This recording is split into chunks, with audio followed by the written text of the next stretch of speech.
Hello,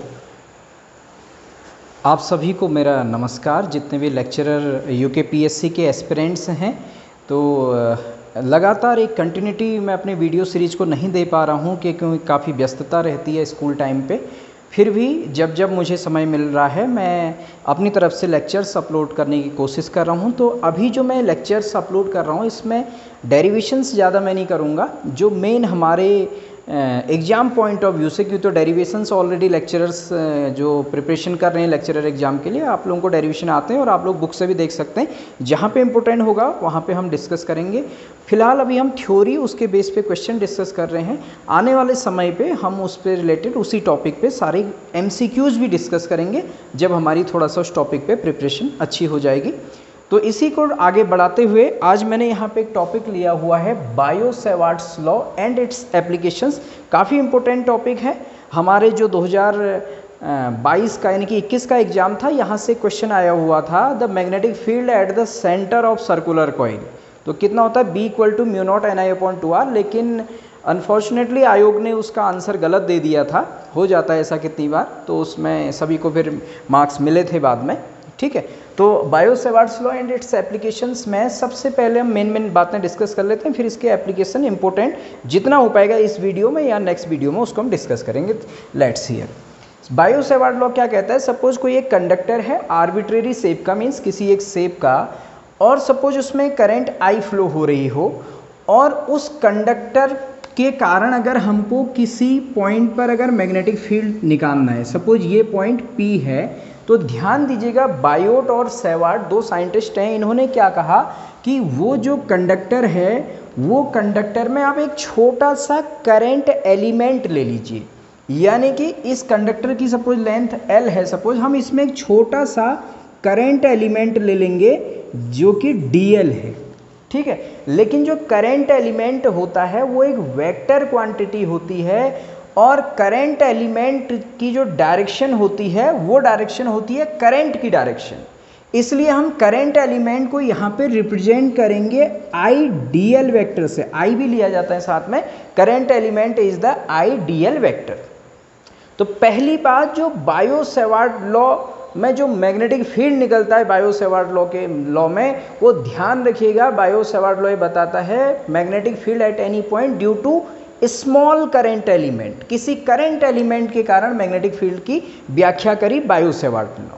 ठीक, बाकी जो टोटल मैग्नेटिक फील्ड है उसको हम इंटीग्रेशन मेथड से निकालते हैं। तो देखिए यहाँ पर बायो-सैवार्ट ने कहा अगर ये छोटा सा करंट एलिमेंट है, इसके कारण P पॉइंट पर अगर हमको मैग्नेटिक फील्ड निकालना है, तो छोटा करंट एलिमेंट DL के कारण जो मैग्नेटिक फील्ड होगा वो DB से हम रिप्रेजेंट करेंगे। और बायो-सैवार्ट ने हमसे बोला ये DB एक तो डायरेक्टली प्रोपोर्शनल होगा करंट के, जो यानी कि इसमें कितना करंट फ्लो हो रहा है। दूसरा क्या बोला था, शॉर्ट में मैं डिस्कस करना चाह रहा हूँ, आप सभी को पता है DB directly proportional to DL बोलता है length of this current element. तीसरा बोलता है DB directly proportional to sine theta. ये थीटा वाला कंसेप्ट बहुत ध्यान रखना है। सपोज DL से जो ये पॉइंट P है इसके बीच में एंगल थीटा बन रहा है, और जो पॉइंट P है इसका पोजीशन वेक्टर सपोज हमारे पास R है। तो DL किस किस के बीच का एंगल है हमारा, DL हमारा एंगल है, सॉरी थीटा हमारा किस किस के बीच का एंगल है, थीटा हमारा एंगल है DL वेक्टर और R वेक्टर के बीच का एंगल हमारे पास क्या है, that is the angle is our theta.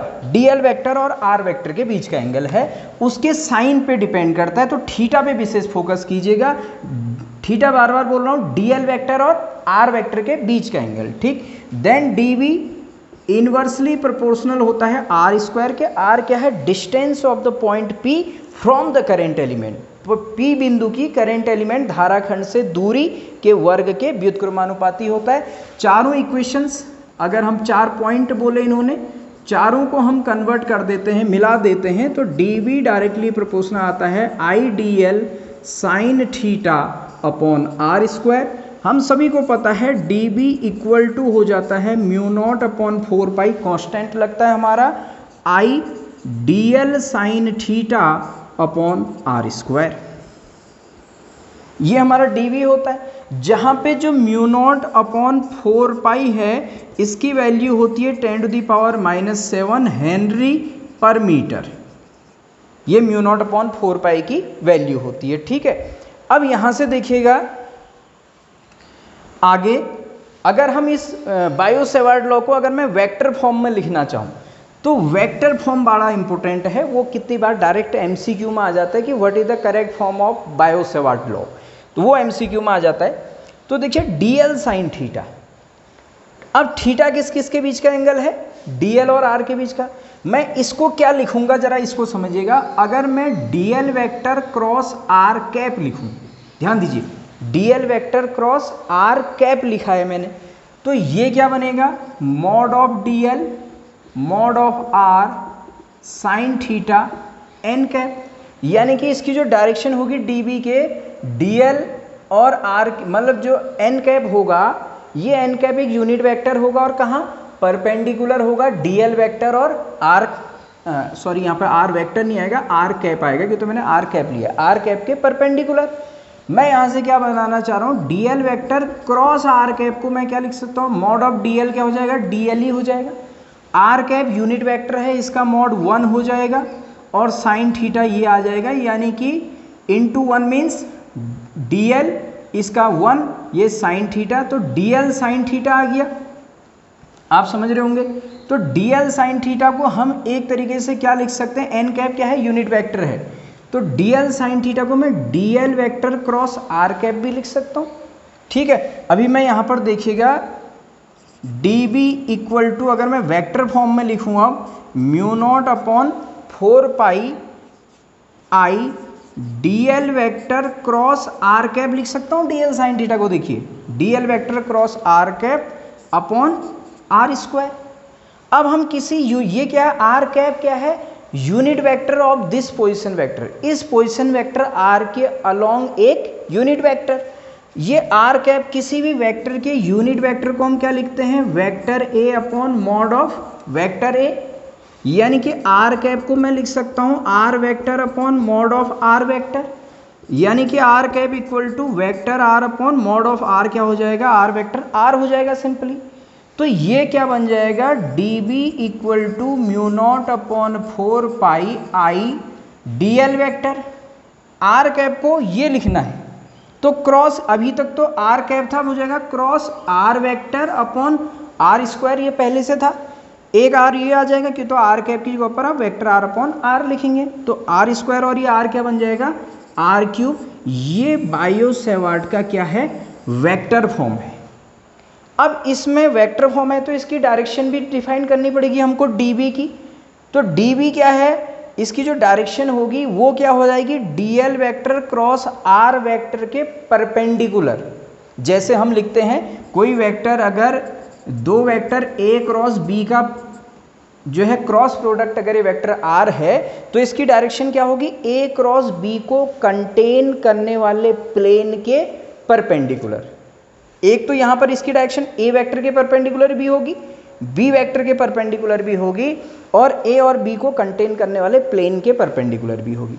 तो जो डीबी की डायरेक्शन है यहाँ पर, डीबी एक तो परपेंडिकुलर होगा इस डीएल के, कि तो इस वेक्टर के भी, दूसरा डीबी परपेंडिकुलर होगा आर के भी, और तीसरी बार डीबी परपेंडिकुलर होगा किसके, उस प्लेन के जिस प्लेन में क्या होंगे, डीएल और आर। तो हम लिख सकते हैं DB perpendicular plane containing DL vector and R vector.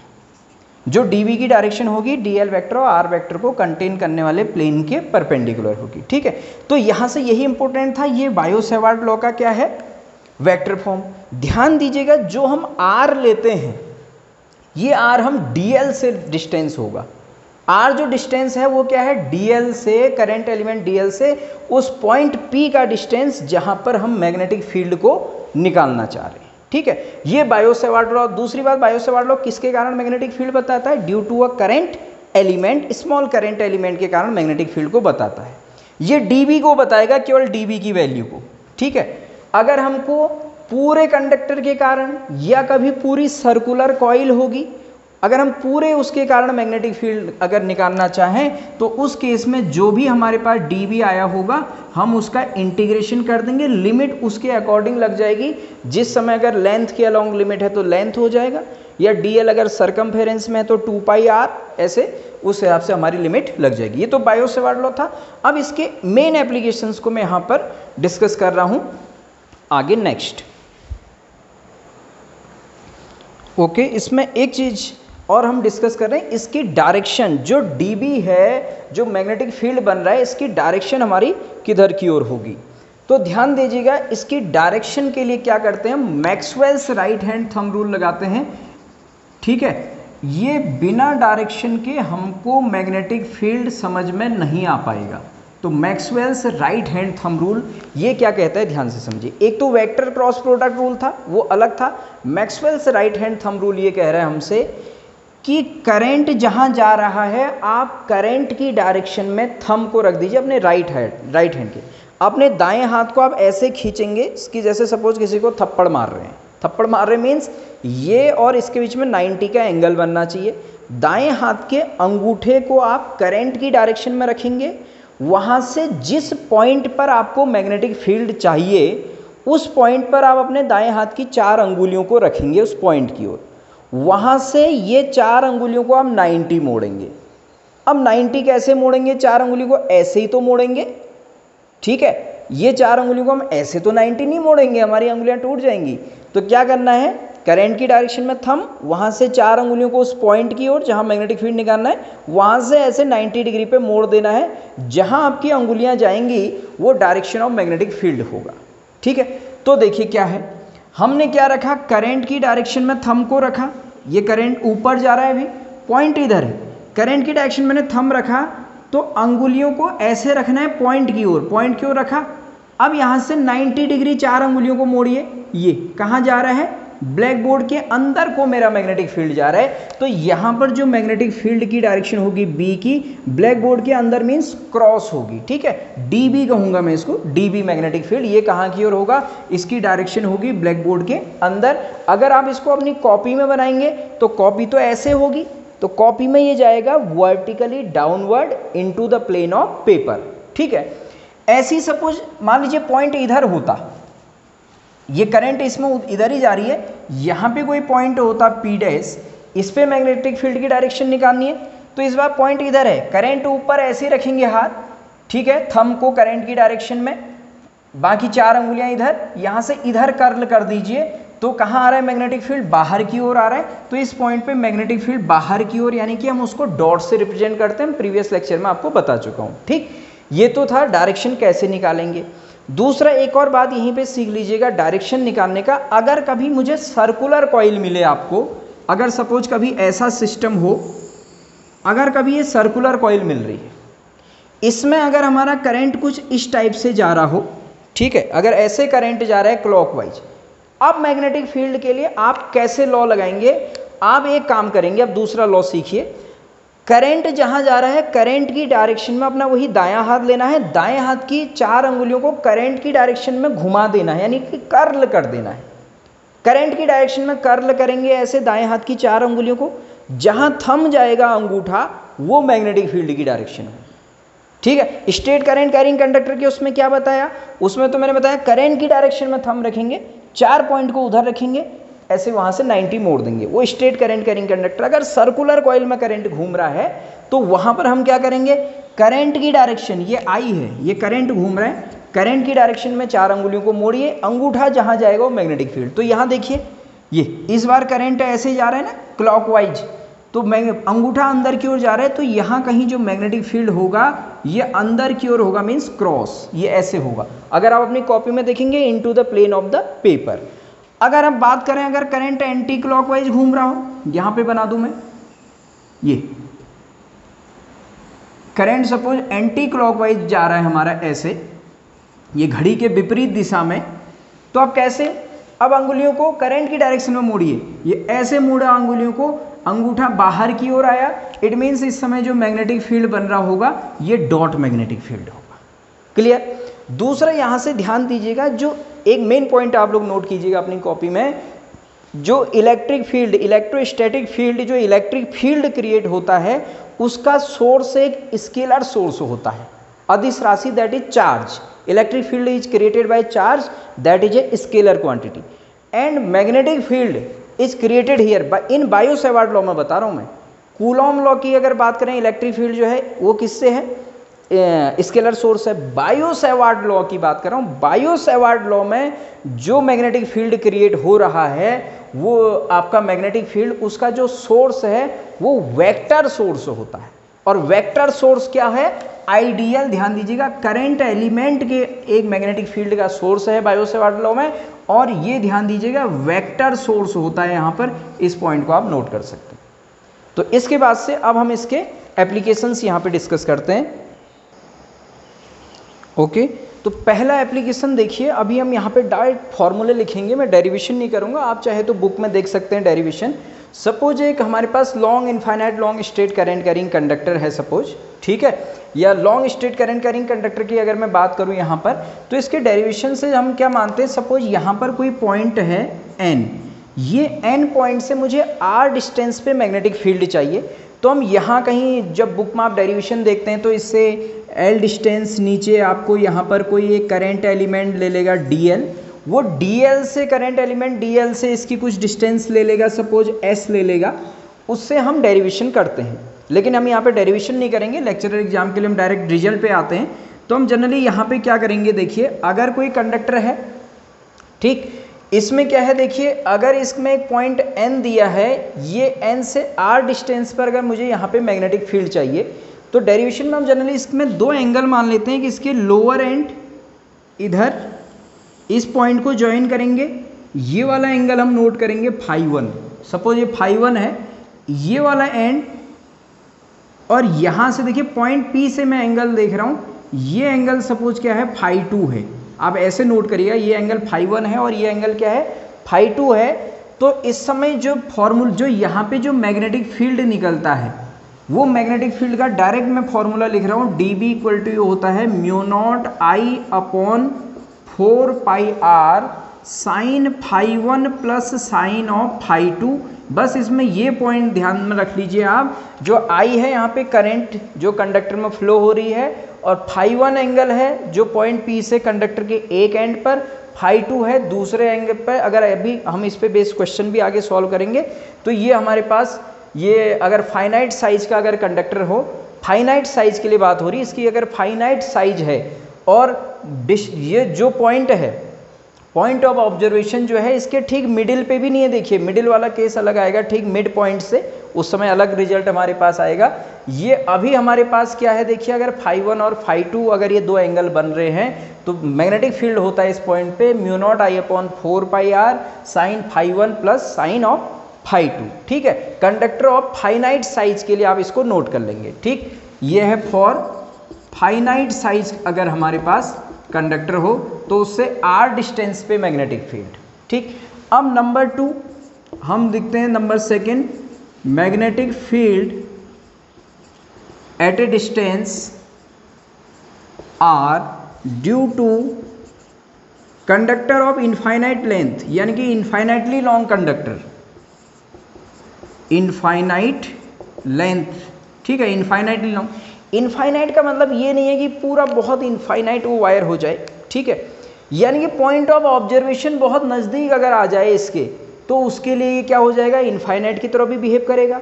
या फिर अगर मान लीजिए बहुत लंबा है, अब इस वायर की लेंथ इनफाइनाइटली लॉन्ग है, ये वायर और नीचे होगा और ऊपर तक होगा, तो धीरे धीरे φ1 एंगल भी इंक्रीज करेगा, कि ऐसे आएगा एंगल। मैक्सिमम कितना जा सकता है φ1, 90। ऐसे ये मैक्सिमम कितना लेंगे हम इसको, 90। तो इस केस में इनफाइनाइट लेंथ में आप इसमें φ1 और φ2 को आप दोनों को 90 रख लीजिए, तो इस केस में φ1 इक्वल टू φ2 दोनों ही 90 डिग्री हो जाएंगे। तो dB बराबर बन जाएगा μ0 I upon 4πr sine 90 plus sine 90, ये भी 1 हो जाएगा, ये भी 1, दोनों की वैल्यू हमारे पास 2 आएगी। तो ये हमारे पास कितना हो जाएगा, 2 से 4 कट जाएगा 2 टाइम्स, तो ये हमारे पास हो जाएगा μ0 I अपॉन 2πr। सॉरी हम इसको dB नहीं लिखेंगे इस समय, ये b की वैल्यू होती है, सॉरी dV की नहीं, पूरे कंडक्टर के कारण होती है, सॉरी, B की वैल्यू होगी हमारे पास टोटल मैग्नेटिक फील्ड। तो magnetic field due to infinite long straight current carrying conductor कितना होता है, mu not I upon 2πr, जिसको हम एम्पियर सर्किटल लॉ से भी निकालते हैं। तो इनफाइनाइटली लॉन्ग के लिए इसको आप नोट करेंगे। ये था फाइनाइट साइज के लिए एट ए डिस्टेंस r पर, फाइनाइट साइज के लिए है और है एट ए डिस्टेंस r पर। ठीक है, ध्यान दीजिएगा जिस पॉइंट से निकाल रहे हैं वो पॉइंट मिड पॉइंट नहीं है, मिड पॉइंट वाला अभी हम अलग केस करेंगे। ठीक, अब देखिए इसके बाद से नंबर थर्ड, इसको मैं मिटा दे रहा हूं। अब तीसरी बात हम क्या करते हैं, देखिए अब तीसरे केस में क्या हो जाए हमारे पास, नंबर थर्ड, इसी डायग्राम में मान लो infinite long current carrying conductor हो और जो पॉइंट ऑफ ऑब्जर्वेशन हो वो उसके किसी एक किनारे के ठीक सामने हो, in front of the one end, means magnetic field due to infinitely long straight current carrying conductor, वही बात हो रही है, स्ट्रेट करंट कैरिंग कंडक्टर। लेकिन बात क्या हो रही, ध्यान समझिए, point P is in front of any one and. ये हमको आप सारे केस आगे न्यूमेरिकल में चाहिए, तो इस समय अब डायग्राम बदल जाएगा। तो कुछ इस तरीके से होगा, देखिए डायग्राम इस वाले केस का। देखिए कुछ ऐसा कहना चाह रहा है, कंडक्टर इनफाइनाइटली लॉन्ग है, ठीक है, जो point of observation means point N जो ले रहा था मैं अभी तक ऊपर, वो यहाँ पर है और पॉइंट ठीक इसके सामने यहाँ पर है, ये पॉइंट P इधर है। तो इस समय क्या होगा, ये वाला जो एंगल होगा, इस एंगल को आप कितना लेंगे, ये 90, यहाँ पे मैं डायग्राम में बना नहीं सकता। देखिए ऊपर वाला जो φ1 और φ2 थे, ऐसे समझिए, हमने नीचे को φ1 लिया था, ऊपर को φ2 लिया था। φ2 तो 90 हो जाएगा ऊपर वाला एंगल। ये पॉइंट अब नीचे आ गया ना, इधर से पॉइंट नीचे आ गया, देखिए यहाँ आ गया पॉइंट। अब यहाँ से ये एंगल तो उतना ही हुआ, लेकिन जो नीचे का एंगल हम नीचे को लेते थे वो पॉइंट यहीं पर है। आप समझिए, ये वाला जो पॉइंट है यहीं पर है, तो φ1 0 हो जाएगा। आप समझ पा रहे होंगे मेरी बात को। देखिए ऊपर के लिए तो एंगल ये है, नीचे पॉइंट है ही नहीं। अगर पॉइंट यहाँ पर होता तो कुछ एंगल होता, पॉइंट यहाँ होता तो कुछ एंगल होता, पॉइंट यहीं पर आ गया तो एंगल कितना हो जाएगा, 0 हो जाएगा φ1। तो क्या बनेगा इस समय, B = mu naught I upon 4πr sine φ1 plus φ2 में φ1 0 प्लस φ2 90। तो इस समय B बराबर क्या बन जाएगा, mu naught I upon 4πr बन जाएगा। क्यों, ब्रैकेट के अंदर साइन 0 0, साइन 90 कितना हो जाएगा 1, 0 + 1 1, तो mu naught I upon 4πr। ये कब होता है, ध्यान दीजिए, क्वेश्चन ऐसे आपसे डायरेक्ट ये पूछा जा सकता है। The magnetic field due to a infinitely long straight current carrying conductor at a point P which is situated at in front of its any one end. यानी कि infinitely long current carrying conductor के कारण r दूरी पर स्थित एक बिंदु जो कि उसके किसी एक सिरे के, किसी एक एंड के किनारे के ठीक फ्रंट पर है, उस पर कितना मैग्नेटिक फील्ड होगा, तो वहाँ mu naught I upon 2πr नहीं होगा, वहाँ कितना होगा, mu naught I upon 4πr होगा। शायद आप इसको भी समझ गए होंगे। अब इसके बाद से हम नेक्स्ट केस यहाँ पे करेंगे, इसको मैं मिटा देता हूँ। Magnetic field in front of the conductor, और मैं यहाँ पे डायग्राम बना लेता हूँ, नहीं तो वीडियो काफ़ी लंबी हो जाती है। ओके, तो इसमें एक केस और, एक केस क्या है कि जब magnetic field due to infinite long current carrying conductor में जब पॉइंट P जो हो उस कंडक्टर के डायरेक्शन में ही हो, ये भी एक इम्पोर्टेंट है। देखिए ये अभी तक हमारे पास जो infinite long current carrying conductor था, सपोज पॉइंट P यहाँ था, तो हमने क्या लिया, ये एंगल φ1 लिया और ये एंगल को मैंने φ2 लिया। ठीक है, मेरे पास फॉर्मूला आ गया mu naught I upon 4πr, ये r डिस्टेंस पे था, sine of φ1 plus sine of φ2 ये आया था। अब क्या है, इनफाइनाइट लॉन्ग वायर है या फाइनाइट वायर भी है, इनफाइनाइट लॉन्ग वायर या फाइनाइट वायर दोनों के केस में बोल रहा हूँ। कोई भी वायर है सपोज, अब ये पॉइंट P जो हो ये वायर के अलॉन्ग ही हो जाए, मीन पॉइंट P यहाँ से इधर आ जाए। यहाँ अगर पॉइंट हो जाएगा तो ये φ1 और φ2 कितने हो जाएंगे, फिर φ1 और φ2 आप यहाँ से मीजर करेंगे, ठीक है। तो φ1 और φ2 की वैल्यू क्या आ जाएगी, 0 आ जाएगी, क्यों तो एंगल जो है आप नीचे ना, यहाँ से अब पॉइंट P इधर आ गया, यहाँ से इस एंगल यहाँ देखो 0 एंगल ही बनेगा, यहाँ से दूसरा इस पॉइंट पे आप सेम एंगल देखेंगे तो 0। तो अगर पॉइंट P हम बात कर रहे थे यहाँ पर कि जो वायर है इसमें करंट ऐसे फ्लो हो रहा है, और पॉइंट या तो विद इन द वायर हो या वायर के अलॉन्ग हो, यहाँ पॉइंट P, यानी कि अगर कभी कोई वायर अगर आपसे पूछा जाए ऐसे इसमें करंट जा रही है और यहाँ पे कितना मैग्नेटिक फील्ड होगा अलॉन्ग द वायर, ठीक है, तो कितना हो जाएगा आपके पास φ1 और φ2 दोनों 0 हो जाएंगे, तो कितना हो जाएगा टोटल मैग्नेटिक फील्ड 0 हो जाएगा। क्यों, साइन ये φ1 भी 0, साइन 0 0, साइन φ2 ये भी 0, तो 0 आ गया, उससे इसको मल्टीप्लाई करा 0, यानी कि ये समझिए किसी वायर के अलॉन्ग कोई मैग्नेटिक फील्ड क्रिएट नहीं करता, कोई भी वायर अपनी जहां उसमें करंट जा रहा हो उसके अलॉन्ग, या इस पॉइंट पे भी आप देखें, यानी कि वायर अगर सीधा है वो उसी डायरेक्शन में कोई भी मैग्नेटिक फील्ड को क्रिएट नहीं करता है। ये भी हमारे पास इंपॉर्टेंट है, ठीक। ये इस लेक्चर में मैं आपको केवल इस बायो-सेवर्ट लॉ की एप्लीकेशन के रिजल्ट बता रहा हूँ, आगे के लेक्चर्स में हम न्यूमेरिकल्स और इंपॉर्टेंट क्वेश्चन सॉल्व करेंगे।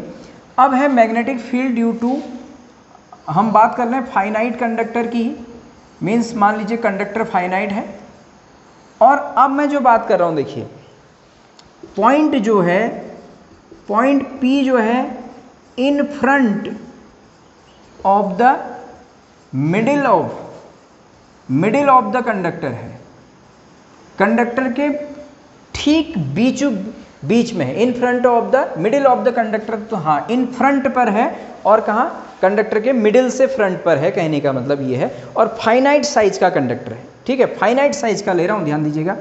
सपोज एक कंडक्टर है, ध्यान से समझिएगा, AB, ये डायरेक्ट फॉर्मूला पूछ लिया जाता है, जिसकी टोटल लेंथ मान लीजिए L है, कैपिटल L से शो कर दिया मैंने। पॉइंट जो है फ्रंट में है, लेकिन from the middle of the conductor, in front of the conductor from the mid point कर देते हैं, आप समझिए फ्रॉम द मिड पॉइंट से, इन फ्रंट ऑफ द कंडक्टर तो है, लेकिन कहाँ से, मिड पॉइंट से ऑफ द कंडक्टर, आप समझ जाइए हेडिंग को, मेरे कहने का मतलब है कंडक्टर AB है तो इसका ठीक मिड पॉइंट, सपोज यहाँ पे मुझे दिख रहा है मिड पॉइंट, सपोज ये O है तो इसका मतलब पहले ये डिस्टेंस भी L/2 और ये डिस्टेंस भी कितना हो जाएगा L/2, इनके ठीक फ्रंट पे यहाँ पे अगर P पॉइंट पर, अगर मान लीजिए मेरे पास P पॉइंट है, ये डिस्टेंस R है, R जो है उस पॉइंट से डिस्टेंस है, देखिए मिडिल से, तो यहाँ पर कितना मैग्नेटिक फील्ड होगा, तो देखते हैं। अगर ये ठीक बीचों बीच है तो आप ये समझिए जो मेरे एंगल बन रहे थे, ये दो एंगल φ1 और φ2 ये दोनों बराबर हो जाएंगे, नहीं हो जाएंगे। अगर आपको डायग्राम में सपोज दूर से अगर आपको मिडिल पे नहीं भी दिख रहा हो, आप ही समझ लेना मिडिल पे है, ये शायद थोड़ा सा कम लग रहा है मुझे, ये थोड़ा ज़्यादा, तो हम इसको ऐसा कर देते हैं, शायद अब बराबर है, ठीक मिड पॉइंट है, ठीक। तो ये वाला φ1 और φ2 दोनों ही बराबर हो जाएंगे, तो दोनों ही एंगल को थीटा ले लूँ मैं इस समय। जनरल जो मेरे पास फॉर्मूला था φ1 और φ2 के टर्म में, ये होता है μ0I/4πr sine of φ1 plus sine of φ2। यहाँ पे कितना हो जाएगा, अगर वो मिड पॉइंट है तो हियर हो जाएगा φ1 = φ2 = थीटा। तो क्या बन जाएगा, देखिए यहाँ से B = मेरे पास बन जाएगा μ0I/4πr, ये हो जाएगा sine theta plus sine theta, दोनों साइन थीटा हो गए, तो B = ये बन जाएगा हमारे पास μ0I/4πr साइन थीटा और साइन थीटा, दो साइन थीटा हो गए, 2 साइन थीटा। अब साइन थीटा की वैल्यू मुझे यहाँ से निकालनी पड़ेगी, तो देखिए क्या है, ये R है, ये L/2 है, ये 90 एंगल बन रहा है, तो यहाँ पर पाइथागोरस थ्योरम लगा दीजिए। तो पाइथागोरस थ्योरम से जो आपके पास ये वाली साइड आ जाएगी, कितनी आ जाएगी, देखिए सपोज x है, तो क्या होता है पाइथागोरस थ्योरम से, पर हाइपोटेनस का square = base square plus perpendicular square, या किसी को भी आगे पीछे बोल दो, इसका स्क्वायर हो जाएगा तो x क्या हो जाएगा, मैं बहुत बेसिक से समझा दे रहा हूँ, R square plus L square by 4 का रूट, यही तो हो जाएगा। तो ये साइड को मैं क्या लिख दूँ, अंडर रूट के अंदर R square plus L square upon 4, यही तो हो जाएगा। अब यहाँ से साइन, ये मैंने क्यों निकाला साइन थीटा, अब थीटा के सामने वाला हमेशा परपेंडिकुलर होता है, 90 के सामने वाला hypotenuse, sine theta equal to perpendicular upon hypotenuse, तो साइन थीटा यहाँ से क्या हो जाएगा L/2 अपॉन दिस वन। तो पहले साइन, इसको मैं इक्वेशन 1 बना के पहले साइन थीटा सॉल्व कर देता हूँ। तो साइन थीटा क्या हो जाएगा, परपेंडिकुलर L/2 अपॉन ये root R square plus L square upon 4। इसको थोड़ा सा और आगे देखिए क्या है, इसको सॉल्व करके sign theta equal to L/2 तो ऐसे ही रहा, अपॉन में देखिएगा इसका अब एलसीएम ले लेंगे, तो एलसीएम ले लेंगे तो क्या हो जाएगा 4r square plus L square हो जाएगा, और नीचे अपॉन में 4 आएगा, वो रूट के अंदर वो उसका रूट आ गया 2, समझिए 4r square plus L square, नीचे अपॉन में रूट 4 आएगा, और रूट को हटा के मैंने 2 लिख दिया, 2 से ये 2 कट गया, 2 से 2 कैंसिल, तो साइन थीटा यहाँ से मेरे पास आ गया L upon under root 4r square plus L square. तो कितना हो जाएगा b, देखिए इस इक्वेशन नंबर 1 में वैल्यू रख दीजिए अब साइन थीटा की है L upon root 4r square plus L square, तो b हमारे पास आ गया यहाँ पर μ0 I अपॉन 4 पाई r, 2 तो ये रहा, और साइन थीटा की वैल्यू ये है L upon root 4r square plus L square. ये 2 से 2 को काट दीजिए, या तो ये भी कभी आपको ऑप्शन में दिखेगा कितनी बार, यह हमारे पास हो जाएगा b equal to μ0 I upon 2 से इसको काटते हैं तो 2 पाई r, और अंदर L upon root 4r square plus L square. ये डायरेक्ट आपको रिजल्ट याद रखने हैं, ये भी आपसे डायरेक्ट वहाँ पे क्वेश्चन पूछा जा सकता है, what is the value of the magnetic field in at a point which is at the bisector of a finite current carrying conductor, in front है at a point और which is at a distance r from the bisector, यानी कि इसके ठीक middle से, which is at a point at a distance r from the mid point of a finite current carrying conductor, किसी finite current carrying conductor के जिसकी length L हो, साफ आपको देगा उसके मिड पॉइंट से r डिस्टेंस पर मैग्नेटिक फील्ड कितना होगा, आपको 3-4 ऑप्शन दे देगा, जिसमें से करेक्ट ऑप्शन ये होगा। ठीक है, तो ये तो जो एप्लीकेशन है हमारे, ये हैं बायो सेवार्ट लॉ के एप्लीकेशन, जो किस पर बेस्ड थे, इसके वायर वाले बेस पे। इससे रिलेटेड हम बाद में क्वेश्चन भी सॉल्व करेंगे। अब एक बात और यहाँ पर डिस्कस कर लेते हैं, जो इनफाइनाइटली लॉन्ग वायर का आया था, ये शायद आपने नोट कर लिया होगा, जो इनफाइनाइट लॉन्ग वायर का आया था, इनफाइनाइट लॉन्ग वायर का कितना मैग्नेटिक फील्ड आया था। देखिए इनफाइनाइट लॉन्ग वायर जो था हमारे पास, इसके कारण जो r डिस्टेंस पे हमने मैग्नेटिक फील्ड देखा था P पॉइंट पे, ये क्वेश्चन बहुत बार पूछ लिया था, μ0 I अपॉन 2 पाई r था infinitely long current carrying conductor के कारण। ठीक है, μ0 I upon 2 pi r। Finite के लिए हमने क्या था, फाइनाइट के लिए ही वो फॉर्मूला भी है, कंफ्यूज मत करिएगा, μ0 I upon 4 pi r sine phi 1 plus sine phi 2, finite के लिए, अगर जब उसकी लेंथ फाइनाइट हो। ठीक है, अगर लेकिन वो पॉइंट मिड पॉइंट पे नहीं था, वो जनरल पॉइंट, अगर मिड पॉइंट से अगर प्रॉपर मिड पॉइंट पे हो तो भी हमने सॉल्व करा। अब इनफाइनाइट लॉन्ग के लिए हमने फाई 1 और फाई 2 को 90 रखा था, तो मेरे पास फॉर्मूला आया था μ0 I अपॉन 2 पाई r। तो यहाँ से ग्राफ पूछ लिया जाता है b directly proportional to 1 upon r। तो अगर कोई वायर है तो उसके आउटसाइड पॉइंट का ग्राफ पूछ रहा है, ध्यान दीजिए, वायर से आउटसाइड पॉइंट है, तो ये ग्राफ कैसा है, 1 अपॉन r का ग्राफ है।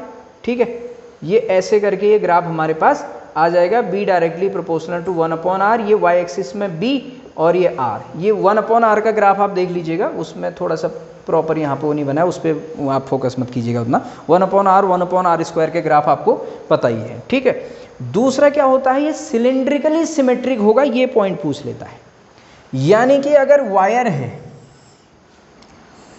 तो वायर से r डिस्टेंस पर, देखिए r डिस्टेंस चाहे यहाँ हो, ये देखिए ये सिलेंडर है सपोज, तो वायर से r डिस्टेंस इधर, r डिस्टेंस इधर, r डिस्टेंस इधर, ये सब पॉइंट पर, इस पॉइंट पर, इस पॉइंट, इस पॉइंट, इस पॉइंट या इधर, सब जगह magnetic field μ0 I upon 2 pi r होगा। इसी प्रकार से इधर भी जो बराबर होंगे पॉइंट, उसमें भी magnetic field mu not I upon 2πr। अब सिलेंडर तो 3 डायमेंशन ज्योमेट्री है, जैसे मान लो हॉलो सिलेंडर है, इधर r डिस्टेंस पे, इधर r डिस्टेंस पे, इधर r डिस्टेंस पे, इधर, इसके चारों ओर r डिस्टेंस पे जो मैग्नेटिक फील्ड होगा सेम होगा, उसको कैसा होगा, सिलिंड्रिकली सिमेट्रिक। ये कितनी बार पूछ लिया जाता है, ये हमारे पास होगा सिलिंड्रिकली सिमेट्रिक। तो magnetic field due to infinite wire of length L is कितनी बार पूछ लिया जाता है, spherically symmetric, cylindrically symmetric, both spherically and cylindrically symmetric. तो ये क्या होगा, सिलिंड्रिकली सिमेट्रिक होगा। वीडियो काफ़ी लंबी हो जाएगी। अब मैं नेक्स्ट वीडियो में हम यहाँ पे डिस्कस करेंगे magnetic field due to circular coil, उसके एक्सिस पर, उसके सेंटर पे, उसके मेन इंपॉर्टेंट पॉइंट्स को करेंगे। देन उसके बाद से आगे न्यूमेरिकल्स आगे के लेक्चर्स में। फिलहाल इस वीडियो के लिए थैंक यू। अगर आपको ये पसंद आ रहे हैं लेक्चर्स तो आप कमेंट करके मुझे बताइएगा, लाइक कीजिएगा, शेयर करिएगा कि आपको कैसा लग रहा है ये जो मैं अपनी तरफ से lectures exam UKPSC physics lecturer के लिए जो वीडियोज़ बना रहा हूँ, इस पर आप अपनी प्रतिक्रिया ज़रूर दीजिएगा। Thanks a lot.